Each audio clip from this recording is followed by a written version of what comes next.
Hi, I'm Temple Hayes, and welcome to Intentional Spirit. You know, every time during our show, I always like to mention there's a difference between people who have good intentions and people who are intentional. Think about those New Year beginning resolutions. Think about those goals or that dream list. Often we make those, but yet it really requires an intentional spirit to carry them through, to follow them through. Often the first thing that comes along, some kind of challenge, some kind of adversity, will stop a person right in their tracks, and they'll say, oh, well, maybe that wasn't meant to be. Well, do we have a guest for you today? Let me tell you, somebody that just in the time that I have known her has literally transformed my life and made me realize on a deeper level what is possible. I want to welcome Ciara Vaughn. She is phenomenal. Wait and see. Hi, Ciara. Hi. Thank you so much for being here and agreeing to be part of our show today. Of course. You have such a moving, amazing story. And it just transforms people when they see your heart and get to know you on a deeper level. Thank you. When is it that you realized when you were little that you were different? I realized it once I started realizing that people looked at me different. And that was around 3. I'm very young, but I also was very advanced for my age because I did everything on my own and I learned very quickly with that. Mm-hmm. I used to get questions a lot that I automatically answered on my own without, family, which they did try to answer for me, but I knew how to answer myself. Mm-hmm. So people would look at you different. Like, Mm-hmm. what did that feel like, and how did you perceive that as far as the experience? At first, I didn't really like it, and I often got offended. I looked away, or I just looked in my lap, and I made sure to try to forget that they were looking at me so that I could do things comfortably. Mm-hmm. I didn't really respond for the first couple of years until I was around like 5, 6. Mm-hmm. Mm-hmm. Mm-hmm. Well, I feel that now through the years, from what I understand in our conversations, you now use it as a teachable moment, don't you? I do, yeah. Yeah. It's really cool. What is it that you do now when you feel like people are looking at you or focusing on you? Usually, obviously, they're looking at my disability, and my disability is really rare. It's 1 in every 500,000 children. It's arthrogryposis, and it's where I have conjoined or missing joints. Mm-hmm. And so I like to raise awareness for it as often as I can because I do get stares every day. Mm-hmm. It's not a bi-weekly thing. It's every day, every time I'm in public. And I just inform them about what it is, and there's no way you can escape it. So just self-love is really all you can do for it. Right. And that's a powerful statement that you're making, self-love, because what I really know about you is that you're using your life story to be a difference maker. Mm-hmm.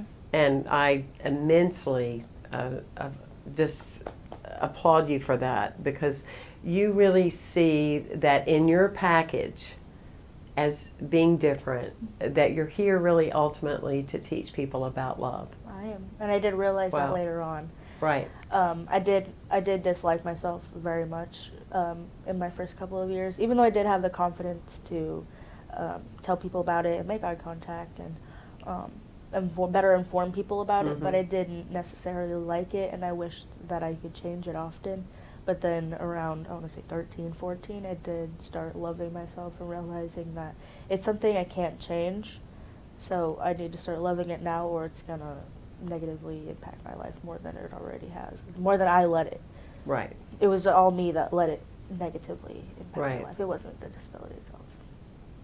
So I want to make sure that all of you clearly understand what Ciara is saying, is that her life, her daily life, is that she has no joints, which means no shoulders, no elbows, no knees. Those are the conjoined ones. No ankles, fingers and bones in the fingers and feet.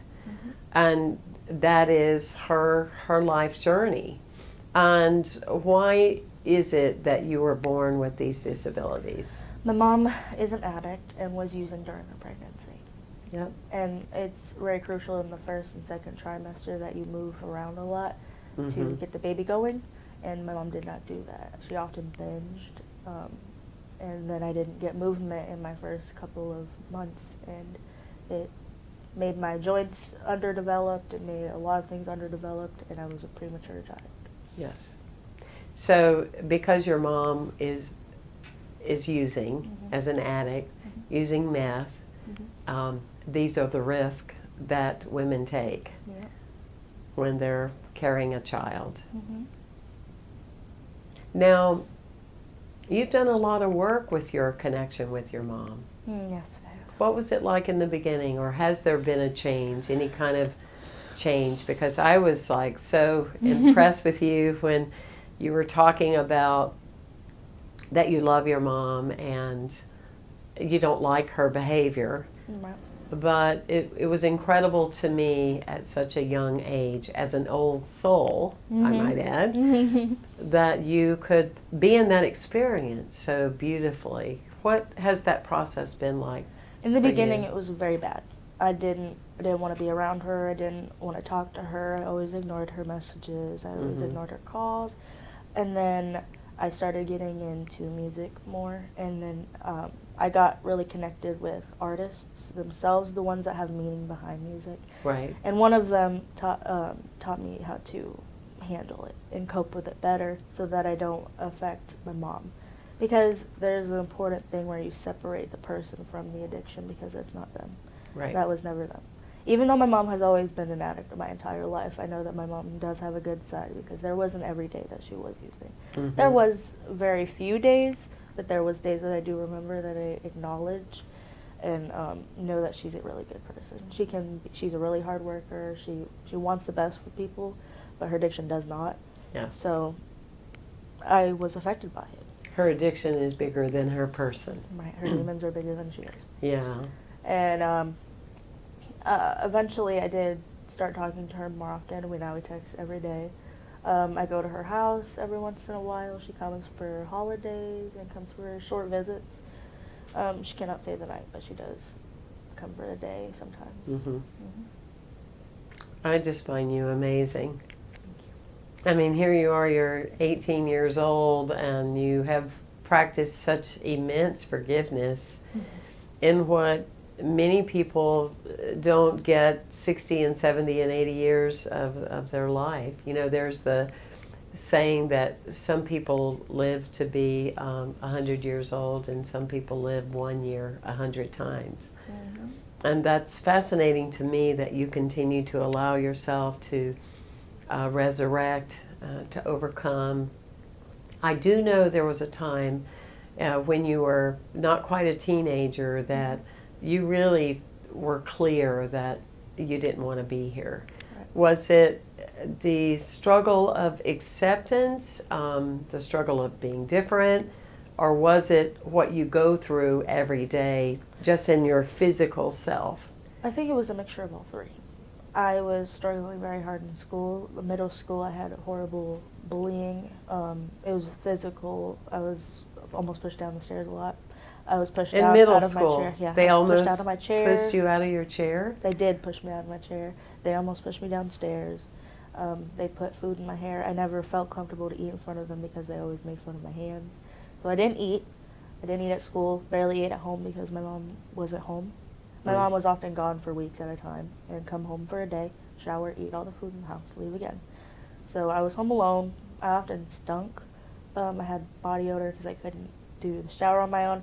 The thing about my mom is that she babied me too much, to where I didn't know how to do anything on my own. I didn't walk on my knees at the time. I couldn't get into the bathroom on my own, so often I had to soil myself. And it was just really bad. My living situation was bad. I didn't have any safe place to go, so I figured that maybe it was best that I was not there at all. Mm-hmm. So I was contemplating for a very long time. I wasn't afraid to do it, but I was afraid of the people that really did care about me, that I didn't inform of what was going on, would think it was their fault. And I didn't want anyone to feel like it was their fault. Even my mom.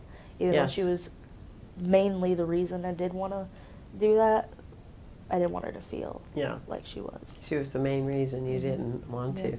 Was there a defining moment? Was there an epiphany? Was there a shift with you, or? I got fed up is what happened. Okay. I really did. You get got fed sick up. and tired of I being got sick so and sick, tired. very, yes, very. Very sick and tired. And I ended up having an outburst at my mom where we got physical with each other, which I was never physical towards my mother, and I think people should respect their parents no matter what they do. But I just couldn't handle it anymore, and I was overwhelmed, and we did get physical. And then I told her that I need to leave or I will end my life. Yeah. That was the first time she ever took me seriously. She dropped me off at my Nana's house. My aunt came 2 hours from Orlando, took me home with her, and it's been like that ever since. So since then, you, in that moment, and I think that's powerful, and I think that's a very empowering statement as an intentional spirit. At the core, I don't think that that we remember as much as we can that we are mighty and powerful beyond our measure, right? And sometimes when we get to that place where we say, I am sick and tired of being sick and tired, enough already, we're really calling in, we're invoking, if you will, the strength of everything that we have. And because that consciousness changes, or let's say we're more awake or we're more aware, it literally is like we part the waters. Right? Definitely. We part the waters, and the people that are not serving us leave our lives, if we let them, Right. or we become separate from them, geographically or otherwise. And then the new of our life was there all along. It was just waiting for that declaration. So here you were, and you said, I'm sick and tired of being sick and tired. If this is the way it is, I don't want to be here. And in that moment, it's like the seas parted. For you, that you relocated, you live with your family members, you live with your aunt, you're right down the street from your Nana, your grandmother, and all is so much better. Definitely. For you and your life, and you're with people that love you no matter what, which is really, really, really big.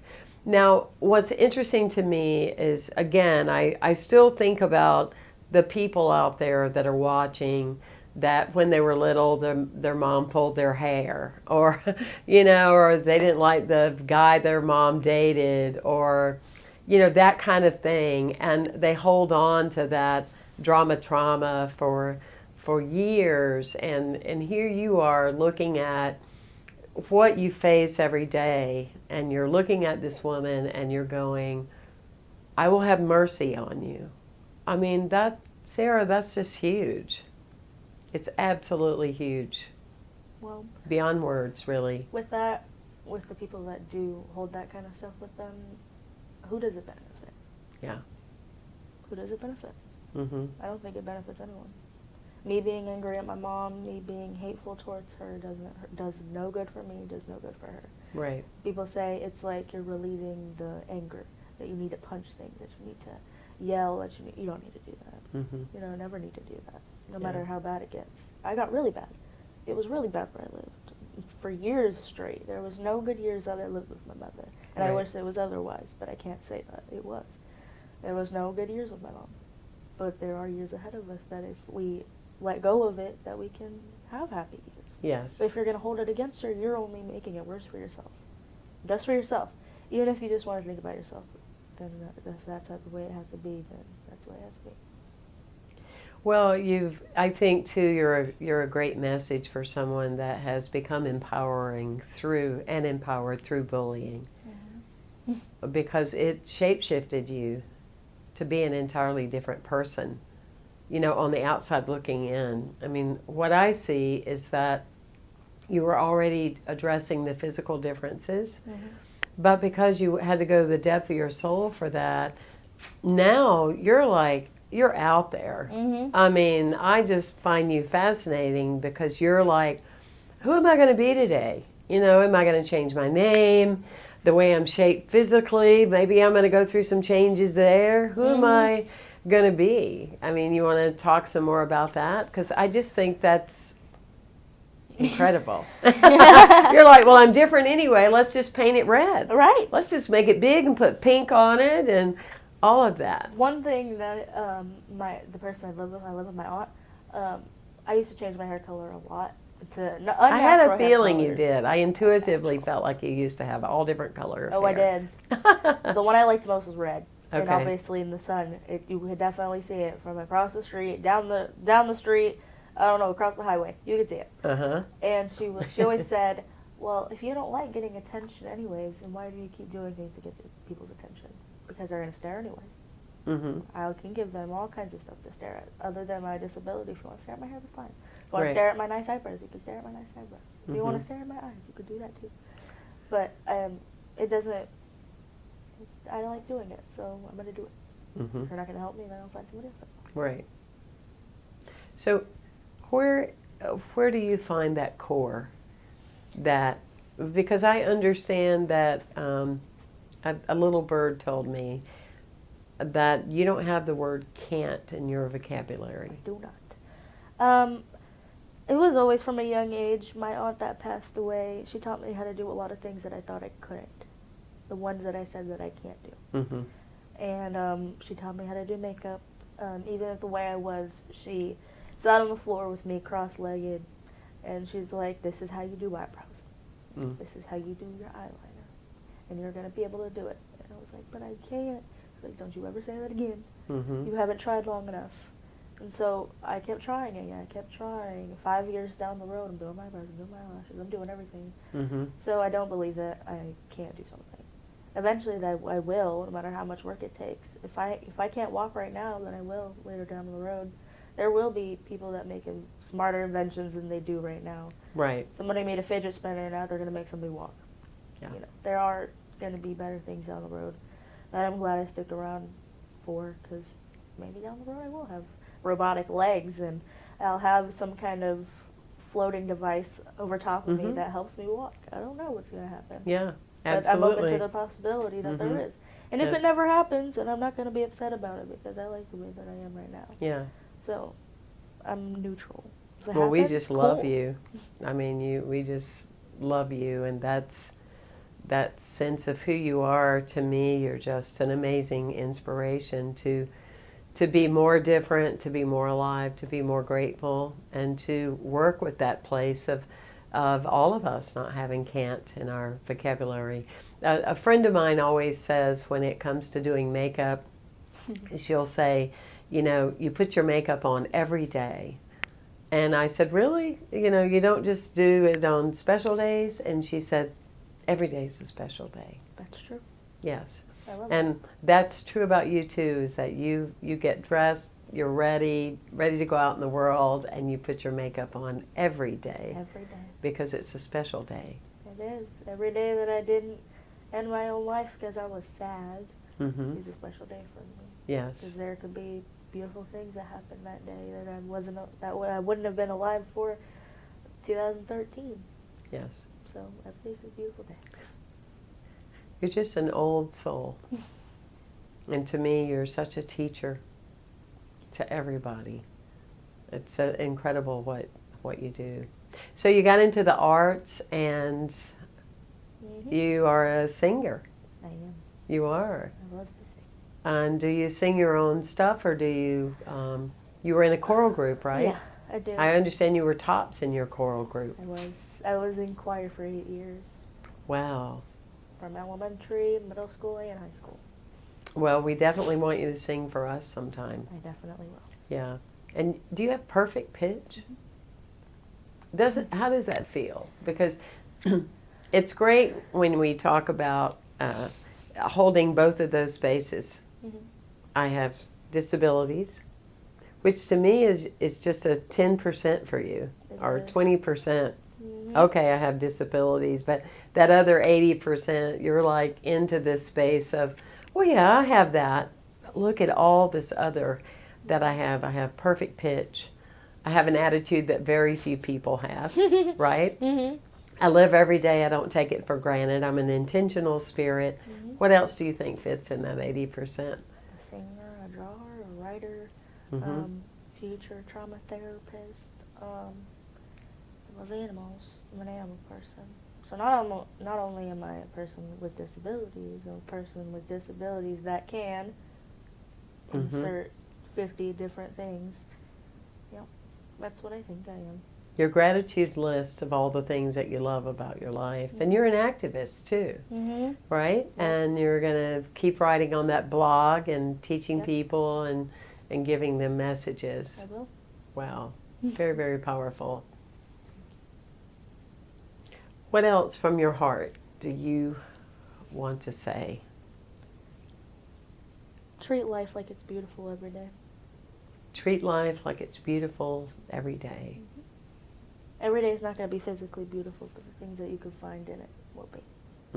If you open your eyes and look. Yes. Open your eyes deeper. And look. And when you don't see it there, according to Ciara, keep looking. Keep looking. Go deeper. What a joy you are. Thank you. I feel so blessed by you and so grateful to have you in my life.